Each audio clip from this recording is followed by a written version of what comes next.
बिस्मिल्लाहिर्रहमानिर्रहीम। अस्सलामुअलैकुम dear students. आज हम फर्स्ट ईयर बायोलॉजी का जो चैप्टर नंबर 4 है उसका जो टॉपिक पढ़ने जा रहे हैं। हमने मुख्तलिफ ऑर्गेनल्स जो हैं सेल के डिस्कस किए हैं अब तक। तो आज हम जो नया टॉपिक पढ़ेंगे, नया ऑर्गेनल पढ़ेंगे सेल का, वो है प्लास्टिड्स। प्लास्टिड्स क्या होते हैं और उनकी टाइप्स के बारे में पढ़ेंगे। मैं आपका teacher Ibrahim Haider Ali from government degree college Mian Channu. तो मैं आपको सबको इस वीडियो में वेलकम कहता हूँ। तो चलते हैं आज के टॉपिक की तरफ, जिसका नाम है प्लास्टिड्स। अब प्लास्टिड्स क्या होते हैं? प्लास्टिड्स आर मेम्ब्रेन बाउंड, यानी मेम्ब्रेन में बंधे हुए, मेम्ब्रेन में लिपटे हुए पिगमेंट कंटेनिंग बॉडीज़ हैं, यानी पिगमेंट इनमें शामिल होते हैं और सेल्स में मौजूद हैं। इन्हें हम प्लास्टिड्स कहते हैं। तो मेम्ब्रेन बाउंड ऐसे ऑर्गेनल्स जो मेम्ब्रेन बाउंड हों और उनमें ज़्यादातर पिगमेंट्स हों, उन्हें हम कहते हैं प्लास्टिड्स। प्लास्टिड्स आपको सिर्फ प्लांट सेल में मिलेंगे।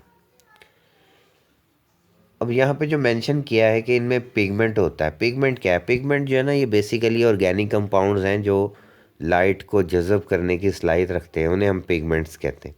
जैसे क्लोरोफिल है, वो लाइट को जज़ब करता है, फोटोसिंथेसिस में हेल्प होती है। तो प्लास्टिड्स में क्लोरोफिल भी पाया जाता है, इसके अलावा और भी पिगमेंट्स होते हैं। तो मेम्ब्रेन बाउंड ऑर्गेनल्स जिनमें पिगमेंट हो उन्हें हम कहते हैं प्लास्टिड्स, और ये सेल्स में पाए जाते हैं। और किन में? प्लांट सेल्स में। आपको एनिमल सेल में नहीं प्लास्टिड मिलते। अब प्लास्टिड की 3 किस्में। वो 3 किस्में कौन कौन सी हैं? उसमें क्लोरोप्लास्ट है, क्रोमोप्लास्ट है और ल्यूकोप्लास्ट है। तो वन बाय वन हम आज तीनों को डिस्कस करेंगे। सबसे पहले है क्लोरोप्लास्ट। अब क्लोरोप्लास्ट क्या होते हैं? तो पौधे जिनमें फोटोसेंसिस होती है, ऐसे सेल जिनमें फोटोसेंसिस होती है, उनमें मेम्ब्रेन बाउंड स्ट्रक्चर पाए जाते हैं और उनमें एक ग्रीन पिगमेंट होता है। क्लोरोप्लास्ट में ग्रीन कलर का पिगमेंट है जिसका नाम है क्लोरोफिल। तो उस क्लोरोफिल की वजह से इनको हम कहते हैं क्लोरोप्लास्ट। वो जो ग्रीन पिगमेंट जो है, ये एक ऑर्गेनिक कंपाउंड है जिसका नाम है क्लोरोफिल। तो ये जो पौधे फोटोसेंसिस करते हैं, लाइट को जज़ब करके खुराक बनाते हैं, तो ये क्लोरोफिल की वजह से।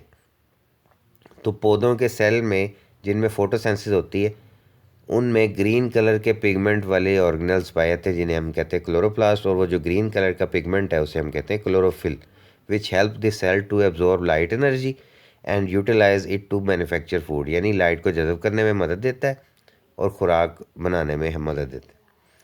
अब क्लोरोफिल का जो मॉलिक्यूल है, ये आपके जो ब्लड में हीमोग्लोबिन होती है, तो क्लोरोफिल का मॉलिक्यूल आपके ब्लड के हीमोग्लोबिन के जैसा होता है। उसका स्ट्रक्चर, हीमोग्लोबिन में एक हिस्सा है जिसका नाम है हीम ग्रुप, उस जैसा क्लोरोफिल का भी हीम ग्रुप होता है। बस फ़र्क क्या है? मेन डिफरेंस ये है कि जो हीम ग्रुप होता है क्लोरोफिल का, उसमें होती है मैग्नीशियम। हीम ग्रुप जो क्लोरोफिल का है उसमें क्या होता है? Mg+2। लेकिन जो हीम ग्रुप है उसका हीमोग्लोबिन का, उसके अंदर Fe+2 है। बस ये फ़र्क होता है। बाकी हीमोग्लोबिन का जो हीम ग्रुप है, हेड रीजन, हम इसे हेड भी कह सकते हैं। क्लोरोफिल का हेड और हीमोग्लोबिन का हेड दोनों सेम होते हैं। बस फ़र्क क्या है कि क्लोरोफिल के हेड में Mg+2 है, while heme group has Fe+2 as the central atoms दरमियान में। अब जो क्लोरोप्लास्ट है, इनका स्ट्रक्चर क्या होता है? क्लोरोप्लास्ट जो है ना, ये शेप के लिहाज से और साइज़ के लिहाज से वेरी करते हैं। इनका डायमीटर तकरीबन 4 से 6 माइक्रोमीटर होता है। आम जो लाइट माइक्रोस्कोप है उसमें तो ये एक हेट्रोजीनस स्ट्रक्चर नज़र आते हैं। ऐसे लगता है जैसे स्मॉल ग्रैन्यूल्स हैं, यानी एक ऑर्गेनल है और उसके अंदर बारीक बारीक दाने हैं, उन दानों को हम कहते हैं ग्रेना। लेकिन जब हम इलेक्ट्रॉन माइक्रोस्कोप से देखते हैं तो पता चलता है कि क्लोरोप्लास्ट के 3 मेन हिस्से हैं। 3 हिस्से, बाहर इन्वेलप है, अंदर लिक्विड पार्ट है उसे कहते हैं स्ट्रोमा, और अंदर मेम्ब्रेन, सिक्के नुमा मेम्ब्रेन्स हैं सिक्कों की तरह, उन्हें हम कहते हैं थैलाकॉइड। तो 3 बेसिकली इसके हैं। आगे ये मैं आपको डायग्राम दिखाता हूँ, ये देखें, ये क्लोरोप्लास्ट। अब क्लोरोप्लास्ट की ये 2 मेम्ब्रेन्स होती हैं, एक आउटर मेम्ब्रेन होती है, एक इनर मेम्ब्रेन होती है। ठीक है। फिर दोनों मेम्ब्रेन्स के दरमियान खाली जगह भी होती है, उसे हम कहते हैं इंटर मेम्ब्रेनर स्पेस। फिर अंदर ये देखें सिक्कों सिक्कों की तरह की मेम्ब्रेन्स हैं, इन्हें हम कहते हैं थैलाकॉइड। ऐसे लगते हैं जैसे एक दूसरे के ऊपर सिक्के रखे हुए हैं। और ये जो अंदर लिक्विड पार्ट है, ये बाकी खाली जगह अंदर नज़र आ रही क्लोरोप्लास्ट, इसे कहते हैं स्ट्रोमा। और ये जो सिक्कों की मुकम्मल एक ग्रुप है सिक्कों का, थैलाकॉइड के सिक्के एक दूसरे के ऊपर मौजूद हैं, इसे हम कहते हैं ग्रैनम। और दो ग्रैनम को जो आपस में जोड़ता है उसे हम इंटरग्रैनम भी कहते हैं, लेकिन एक और लफ्ज़ भी उसके लिए यूज़ होता है, स्ट्रोमा लेमिली, लेकिन आपकी बुक में लिखा हुआ इंटरग्रैनम, इंटरग्रैनम भी कहते हैं। अगर हम इन सिक्कों को काट के देखें तो इनके अंदर खाली जगह है, उस खाली जगह को कहते हैं हम ल्यूमन। तो ये बेसिकली क्लोरोप्लास्ट का स्ट्रक्चर है। तो इन्वेलप, ये जो दो मेम्ब्रेन्स हैं इन दोनों को कलेक्टिवली हम कहेंगे इन्वेलप। अंदर वाली मेम्ब्रेन है इनर मेम्ब्रेन और आउटर मेम्ब्रेन। लेकिन हमने पीछे एक टॉपिक पढ़ा है माइटोकॉन्ड्रिया। माइटोकॉन्ड्रिया में हमने देखा था कि जो मेम्ब्रेन थी बाहर वाली तो फ्लैट थी, अंदर वाली में फोल्ड थे। यहाँ पे दोनों मेम्ब्रेन्स ही तकरीबन एक जैसी हैं, बस बाहर वाली है वो बड़ी है ज़रा, अंदर वाली छोटी है, और अंदर सिक्के से हैं जिन्हें हम कहते हैं थैलाकॉइड। तो envelope is formed by a double membrane, यानी जो क्लोरोप्लास्ट की इन्वेलप है वो दो मेम्ब्रेन्स होती हैं, और अंदर जो स्ट्रोमा है ज़्यादातर जगह स्ट्रोमा घेरता है। स्ट्रोमा फ्लूइड है थैलाकॉइड के इर्द गिर्द, इसके अंदर प्रोटीन्स होती हैं, राइबोसोम्स होते हैं, डीएनए होता है, ठीक है। ये जो अंदर आपको स्ट्रोमा नज़र आ रहा है, ये स्ट्रोमा अंदर खाली जगह सारी, इसमें पानी नमकियात भी हैं, डीएनए भी है, राइबोसोम्स भी हैं। अब डीएनए राइबोसोम आपको पता है माइटोकॉन्ड्रिया में भी थे, तो डीएनए राइबोसोम की वजह से हमने कहा था माइटोकॉन्ड्रिया में प्रोटीन्स भी बनती हैं। माइटोकॉन्ड्रिया में अपने राइबोसोम है, इसलिए वो अपनी प्रोटीन, डीएनए है तो इसका मतलब माइटोकॉन्ड्रिया सेल्फ रेप्लिकेटिंग है। तो क्लोरोप्लास्ट में भी अपना डीएनए होता है, तो क्लोरोप्लास्ट भी सेल्फ रेप्लिकेटिंग है, यानी कि ये अपनी तादाद खुद बढ़ा सकते हैं। और जो थैलाकॉइड्स हैं अंदर सिक्के नज़र आ रहे, thylakoids are the flattened vesicles, यानी ये फ्लैटेंड है, सीधी सीधी सी थैलियाँ हैं, और वो एक दूसरे के ऊपर अरेंज होती हैं, ग्रैनम बनाती है और इंटरग्रैनम। ग्रैनम क्या है, जमा है ग्रैना, सिंगुलर है granum. A granum appears to be a pile of thylakoid. Granum क्या है, थैलाकॉइड्स की एक पाइल है। पाइल कहते हैं जब जैसे वो सिक्के हैं, आपने 40-50 सिक्कों के एक दूसरे के ऊपर रख के एक लंबा सा गुच्छा बना लिया, उसे हम कहेंगे पाइल।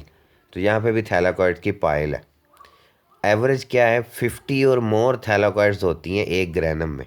ये डायग्राम में जो आपको नज़र आ रहा है, यहाँ तो 6-7 ही दिखाई हैं, तकरीबन 50 या 50 से ज़्यादा थैलाकॉइड्स होती हैं एक ग्रैनम में। और हमने कहा है ना क्लोरोफिल के अंदर होता है, क्लोरोप्लास्ट के अंदर होता है क्लोरोफिल। तो ये जो थैलाकॉइड्स हैं, यही देखें, यही ग्रीन आपको नज़र आ रही हैं, इन्हीं के ऊपर क्लोरोफिल होता है। क्लोरोफिल का जो पिगमेंट है वो इन्हीं थैलाकॉइड्स के ऊपर होता है। तो फोटोसेंसिस भी इसका मतलब है जो थैलाकॉइड के ऊपर ही होती है, क्योंकि यहाँ ही क्लोरोफिल है तो इन्हीं के अंदर लाइट को जज़ब करने की एबिलिटी होती। तो ये बेसिकली इसका स्ट्रक्चर था क्लोरोप्लास्ट का ना। तो क्लोरोप्लास्ट का फंक्शन क्या है, क्लोरोप्लास्ट हमने शुरू में कह दिया था कि जो फोटोसेंसिस वाले सेल्स होते हैं उनमें पाए जाते हैं chloroplast, in photosynthetic plant cell. तो क्लोरोप्लास्ट का मेन फंक्शन क्या है, लाइट को जज़ब करना, CO2 को जज़ब करना, और उनको इस्तेमाल करते हुए ATP बनाना, ग्लूकोज बनाना, ये सारे फंक्शन इसी के हैं क्लोरोप्लास्ट के। अब दूसरा जो प्लास्टिड की टाइप है उसका है नाम है क्रोमोप्लास्ट। क्रोमोप्लास्ट जो है ये क्लोरोप्लास्ट की तरह ही होते हैं, लेकिन क्या है, क्रोमोप्लास्ट जो है ना, ये बेसिकली इनमें कोई थैलाकॉइड्स नहीं है उस तरह की, ना इनमें क्लोरोफिल है, ना इनमें ग्रीन कलर का पिगमेंट है। They impart colours to the plants other than green. Green के अलावा जितने भी कलर्स हैं पौधों में, पौधों के अंदर मुख्तलिफ कलर्स होते हैं ना, ज़्यादातर तो ग्रीन कलर के ही होते हैं पौधे, लेकिन कई बार पौधों का जो फल होता है, जैसे ऑरेंज कलर हो रहा है, मैंगो का कलर हो रहा है, जो अमरूद है उसका कलर हो रहा है, एप्पल का कलर हो रहा है, बनाना का कलर हो रहा है, स्ट्रॉबेरी का कलर हो रहा है, इसी तरह अनार का कलर हो रहा है। तो ये जो मुख्तलिफ फूलों के कलर का फ़र्क होता है, कोई वाइट होते हैं, कोई पिंक, कोई ब्लैक, कोई ब्लू, कोई इसी तरह येलो, इसी मुख्तलिफ कलर के जो फूल हैं। तो पौधों के अंदर जितने भी कलर्स हैं अदर देन ग्रीन के अलावा जितने भी कलर्स होते हैं ना, उसकी वजह होती है क्रोमोप्लास्ट। तो ये ज़्यादातर किन में होते हैं, जो पेटल्स होती हैं फ्लावर की, ये एफ यहाँ पे मिसिंग हो गया, फ्लावर।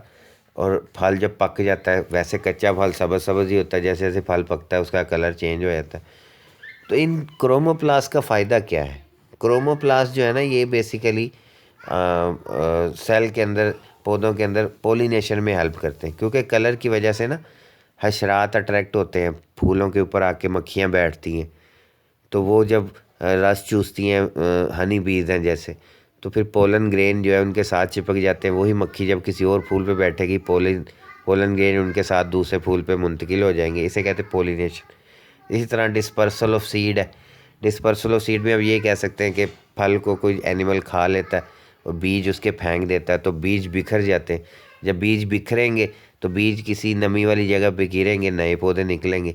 तो पौधे को फ़ायदा ही है ना, कि पोलिनेशन में भी हेल्प हो रही है, और कलर की वजह से जानवर अट्रैक्ट होते हैं फलों की तरफ भी, फूलों की तरफ भी। तो ये थे क्रोमोप्लास्ट। इसके बाद जो तीसरी टाइप है प्लास्टिड्स की, वो है ल्यूकोप्लास्ट। ल्यूकोप्लास्ट जो है ना, ये कलरलेस होते हैं, इनका कोई कलर नहीं होता। दे आर ट्राइंगुलर, ये ट्राइंगुलर शेप भी हो सकते हैं, नालीनुमा लंबे लंबे ट्यूब लाइक भी हो सकते हैं, या कोई और शेप भी हो सकती।